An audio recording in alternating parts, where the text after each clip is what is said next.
Wow, so we're into round three, and for the first time today, one of our guys, Jack's, actually managed to finish before the end of the round. So we mentioned it briefly earlier that you are going to be playing Eggs for this tournament, and it seems a pretty interesting choice. Yeah, since Bloodbraid Elf got banned, a lot of the Jund decks are playing really aggressive, like Putrid Leech, and they're dropping down the hand disruption. And Jund was already a fairly good matchup, so with that, a lot of these blue-white and blue-white-red decks are coming out. So it feels like it's got really good matchups against those two decks, which I expect to be popular. So that's why I picked it, basically. Now, we haven't had a Modern tournament for like 6 weeks, is it now? Yeah, it's been a long time since Modern. It's pre-bannings, definitely, I think. So it's certainly a very weird format to actually have this break in the middle of the PTQ. Yeah, it's weird the way they do it, isn't it? It's kind of like you have Modern and you have a big gap and there's loads of Standard and it's a bit stagnant. But no, it's been good since the last time, I think. I think the format's evolved much better since the bannings anyway. So we want to talk about the Eggs deck and learn a little bit more about it and the various different matchups. So let's talk about your round one. Okay, round one I definitely punted. I played against blue-white. I think it was Coldplay. He had Squadron Hawks. Kind of did a blue-white tempoist deck. And game one I went fairly easily, and game two he had the spell snare for my spell, so I lost that. But game three, I reshaped to go and get a 0 cost when I should have gone and got a bauble, which would have gave me an extra few draws. So when I tried to go off, I had to find another second Sunrise or face reward in 3 draw steps instead of a possible like 5 or 6. So I think I lost the match because there's no definite, but I'm pretty sure that's how I lost, and then I've just won my next 2 rounds. Now, so far as testing is concerned, I think Eggs is one of those decks where it's not always essential to be playing against someone, right? No, I've called the deck solitaire on my deck list because it does feel like once you do get to a stage where you can literally play around everything. So it's like your opponent might as well not be sitting there. It's like the second to last round. Then I was playing against like Burn, and he tapped out. He had no more responses, and he just sat there and watched me play for like 15 minutes. So I suppose it's not fun for them, but you can scoop at any time. I mean, most Eggs players, when they know what they're doing, they'll just show their opponent the hand anyway and say, look, it's pretty much physically impossible for me to lose now. So if they want to watch, they want to watch. So far as mindset's concerned, it's certainly one of the harder decks to pick up and play in this kind of field. Yeah. So who would you recommend these kind of decks to? Eggs as a deck, in its iterations, is not that complex, but how it interacts with the format is very complicated. It's not as simple as it might seem. So I would say you probably have to have a bit of an understanding of the format, but I think you need to have an understanding of Magic concepts a bit more, because a lot of it is about card advantage and how you squeeze out advantage just from silly things like Ghost Quarter and fetch lands. And I think if you don't have a good understanding of the game, maybe if you haven't played some of the older formats, it might be a bit tricky for you. Let's talk about this Ghost Quartering your own land thing. Yeah, so Ghost Quarter, it seems like it's a minus, but it's basically you gain mana off it because you kill a land that's basically already tapped most of the time to get a land, and you get in the 2 lands you've just destroyed, the Ghost Quarter and the land you've destroyed, back with a second Sunrise or a face reward. So in the long run, you're gaining mana with each iteration, each time you resolve a second Sunrise effect. Now, let's be honest, Eggs is going to go to time a lot of the time. Yeah. So you have to be someone who really enjoys Magic to play the deck, don't you? Yeah, I think it's not a deck for the faint-hearted. It's not like a Boogeyman. It's not like you can't play. It's not like Doomsday. It's not extremely complicated, but it is one of those decks that you need to play really, really fastly most of the time, but not so fast that you're going to miss something, because, I've definitely lost games in playtesting where I've just missed like 1 Ghost Quarter activation when I've been going off, and it has literally cost me the game. So you've got to be willing. Yeah, like I say, you've got to love playing Magic to play it. I think you don't want to be one of those guys who just wants to turn up and bash face with creatures or whatever. Because a lot of Eggs players do really well in the first 4 rounds, but then as you're starting to get towards that top 8, you start getting a bit mentally tired. It's definitely mentally draining. Like, I'm lucky enough, I've just finished my round quite quickly. Then you've got to use your mental shortcuts a lot. Like, you haven't got time to sit there and mentally go through every single thing that can happen in the game. You need to go for the important things and then just shortcut. I think that's the most important. But there's that danger of over shortcutting and you miss something, like say with a Ghost Quarter. So let's talk briefly about your good and bad matchups for the Eggs players. Like, how differently are you going to play against some of these matchups? Let's take the main one, Jund, because we actually talked it briefly with Wags, who's actually coming down to join us now. But how would you set about beating a Jund player?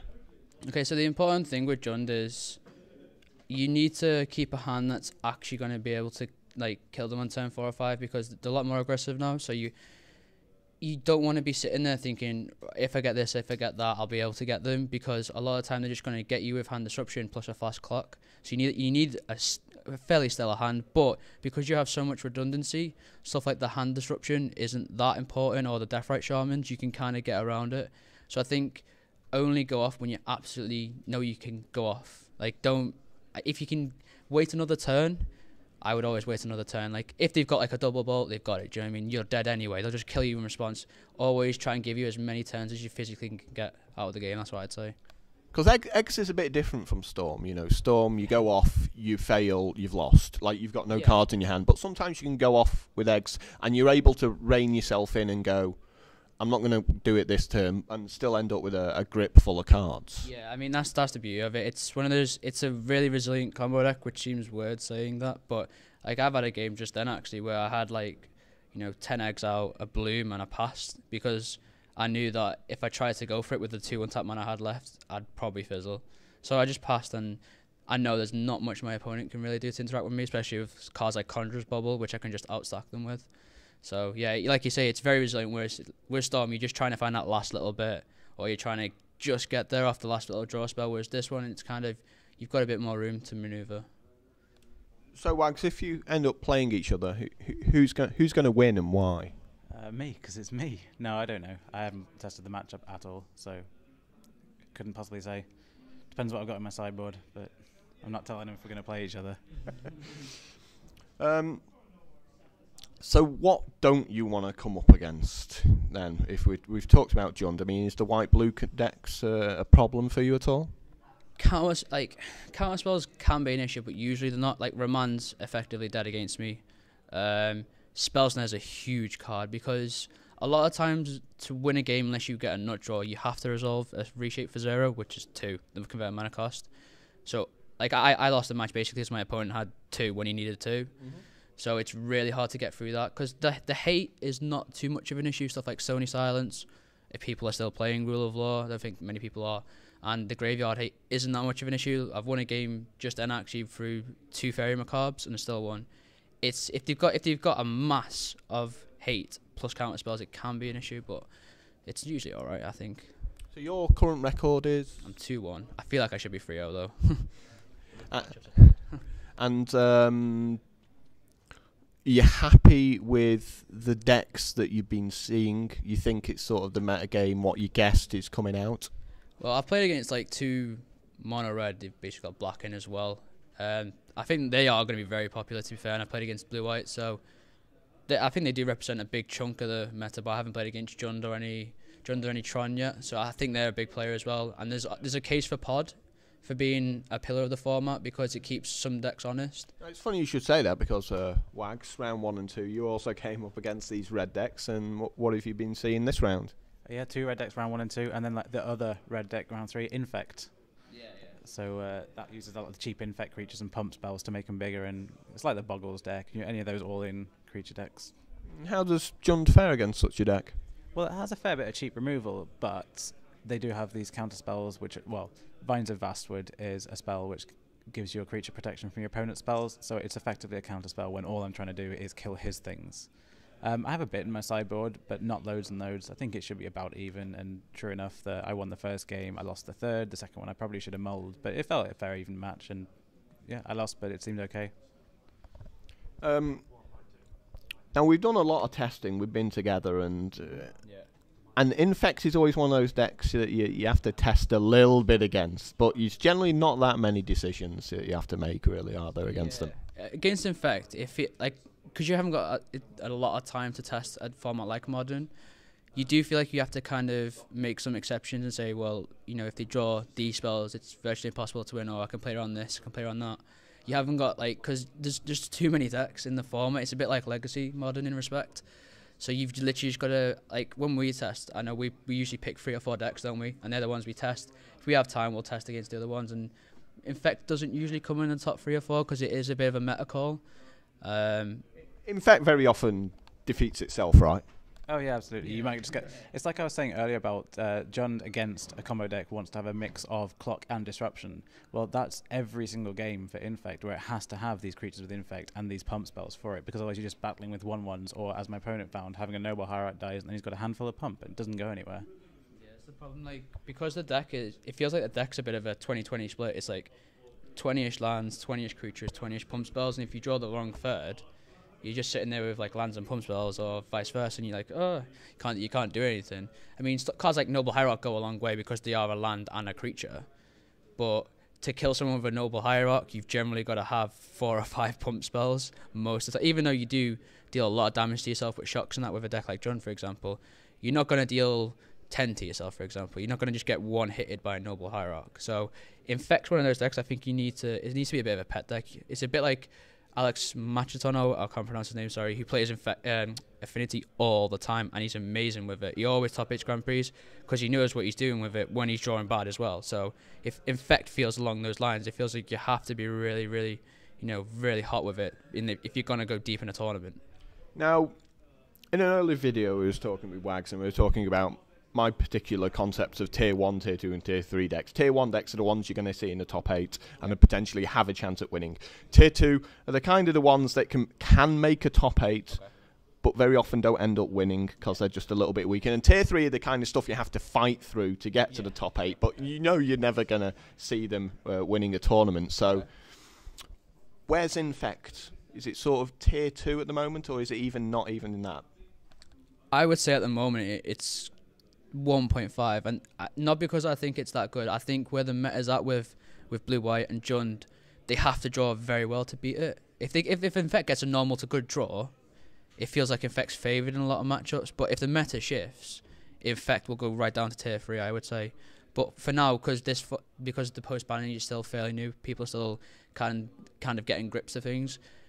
If people don't have enough spot removal or enough answers for Infect, or just ignore it and don't respect it, it can actually be a top 8 deck. Whether it wins top 8 is another thing.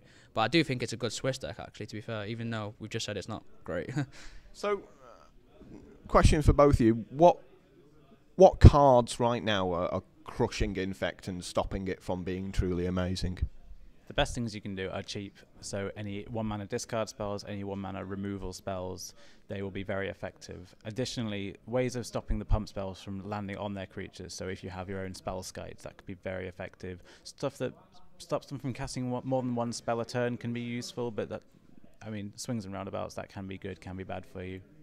We certainly found that. We did some testing with the pod decks, and we came up against Infect, and Spellskite was just the card that came out and just kills them completely. It feels like Pod's one of those decks, like, as always, if it draws a pod, it can't really lose a game. It feels like it, and in a lot of matchups, it's hard for it to lose a game, but especially in that matchup, if you get a pod plus a stream of guys, you've got, Spellskite is a stat caster, you can just make a fat guy. You can make like a Finch, which they're gonna have to give the guy trample to get past, or you can make flyers for the Inkmoth Nexus and the Blake Stingers. So if a pod deck draws well and draws a pod, it's gonna beat it, and it's the same for a lot of decks with Infect.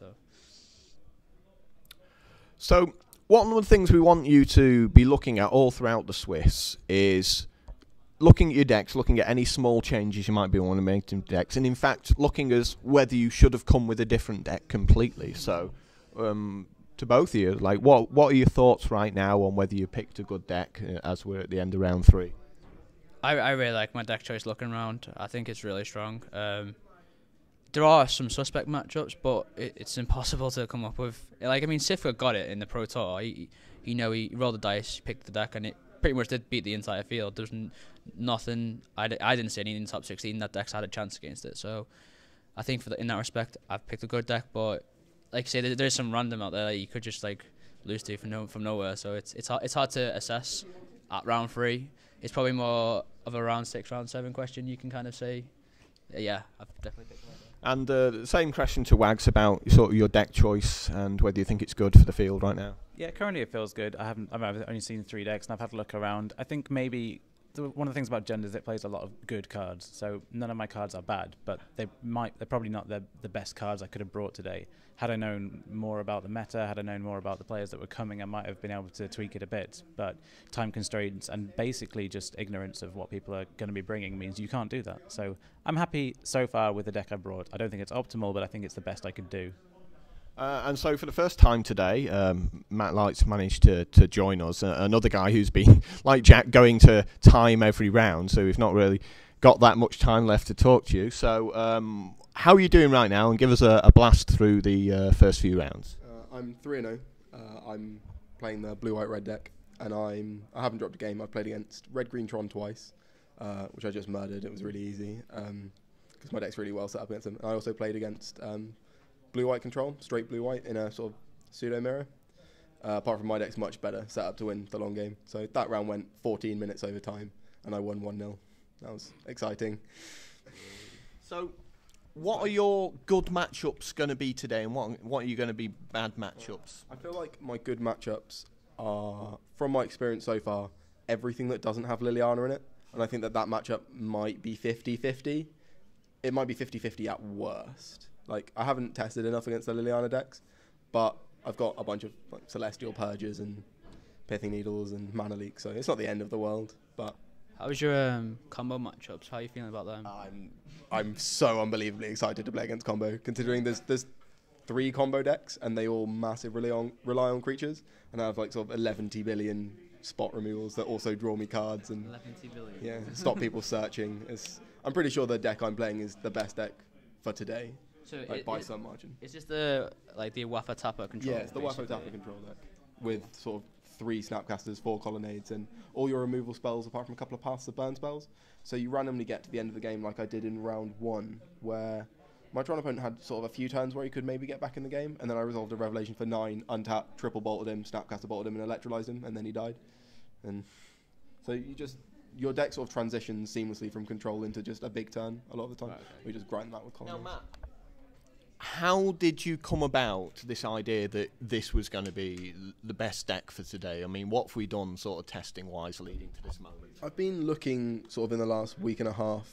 Well, I've been generally looking at Modern since the season started, and I played Jund back when it was like sort of default best deck in the format. Then I've been looking at it since then, and I've been trying lots of things. Like I tried a lot of the gifts and given decks, which have been putting some results up on Magic Online, and then I tried the sort of new Jund list, and I found that one of the biggest problems I had with those decks was the electrolyzed decks, similar to what I'm playing now. And I came to the conclusion that the 2 pillars of Modern at the moment are Khan and Electrolyze. And if you can play a deck that can beat those 2 things, you're really set up to beat the rest of the field. And this deck seemed like the one that, because it was beating me all the time, I thought I would pick it up, and it turns out it's very, very good. I mean, I think I probably have one of the better Tron matchups in the room outside of the Splinter Twin deck. I'm pretty sure the Splinter Twin deck is still garbage, just because I don't think you beat anything but Tron and sort of like the rubbishy Zoo decks, and it feels like you can build and play well enough to beat those decks anyway. So basically I would say that I tried to work out what I thought the pillars of the format would be, and then after that you sort of have to always take in the UK meta, and the UK loves control decks. It loves it. There seems to be a tendency, because the better players seem to win a lot more, and a lot of the PTQs with the good blue-white decks, like people like Wags when he got to play more, like people like Marco and like Johnny Randall win PTQs with like the Delver decks, the straight blue-white control decks, the old Protect the Queen Baneslayer Angel deck at Nationals in 2008, 2007. People have this assumption that the blue-white deck is always the best, or some variant of it, so people play that. Definitely in the UK. Yeah, definitely in the UK. It's such a huge problem. It doesn't actually happen in the rest of the world. I mean, talking to people I know in Europe, they say that they don't see similar trends at all. And so you just have to... And I think that the local meta is always going to be like that. And I think that because I've got to put a bit more testing in, I can pick a deck slightly differently to how Wags has. And I think that the way you've picked your deck is perfect, because you basically pick a good stuff deck and you go, I'm more naturally talented and experienced than most people I'll play, so I'll just have better cards, play better, and win lots. So I imagine you're 3-0 or 2-1 right now. Yeah. One of those. Yeah. Right. So finally, the last question to you all. We talked briefly about sort of the good players. We got a field of 163 players. So here's the question to each of you in turn. How many of those people in this room are capable of winning? Mathematically, 160 something. Not anymore. Okay, smart ass. Realistically, I'm quite generous, so 20. What about yourself, Jack? No, I would say. I'm just trying to remember who's here. I don't want to offend anybody. You better at least say 3. 4. I would say 5 maximum. I think there's 5, and when I say that, I don't mean skill. I mean you need to get a little bit lucky in the Swiss. If one of those really good players gets really lucky in a matchup and then goes to XO or X1, then they will win the tournament, I think. And if they play well in the top 8. So, for example, if Matt continues and he's like 6-0 and he gets a really dodgy matchup or something, but he manages to get through, I think he'll win the tournament. And Matt's figure? I was actually thinking about this about sort of an hour and a half ago when I sort of paused for a breath and looked around the room. I think that the general quality of play... I wanted to talk to you about this, Wags. I feel like when we qualified for... It's a personal moment that we shared. It's all right, Matt. Don't worry about it. It's that Pro Tour that we played together. No, don't worry. I'll remember that. Don't you worry. When we played like San Juan, I feel like the quality of players that was winning PTQs then was a lot more consistently high than now. I feel like it's just Johnny Rick Random and his like good day. No, that's not quite what I mean. You heard that here first. He said Johnny Randall's crap. Like, I'm not sure if that's just because I'm... Well, one of the things I think the difference factors then as compared to now are that the PTQs are twice as big. Yeah. Twice as big. There are, twice Twice as big. Yeah, exactly. PTQs that were less than half The 2 I won, I think, was 74, and then more recently in Wales, it was probably about the same. So I like the smaller fields, fewer players. But I don't think the same. I don't think there are. I think the same proportion of good players. See, I think it's higher. You think there are more good players now? No, I think they were higher then. It was higher I then. think that when you won, because you won Nottingham, didn't you? When you defeated me in the Swiss. Yeah, and the next day. Yeah, and then the next day, also you defeated me.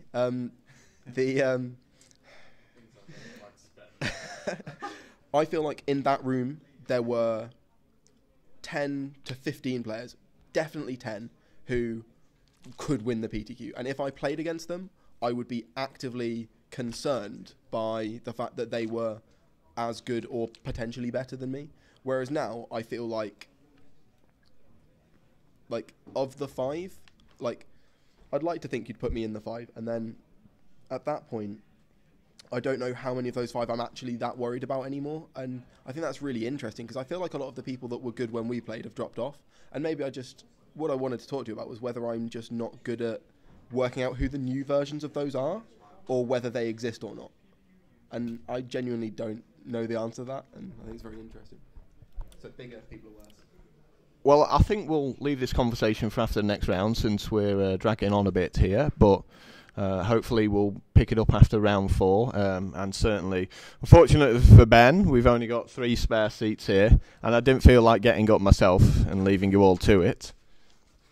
But we'll pick you up after round 4, and the first 3 to finish get to have this discussion.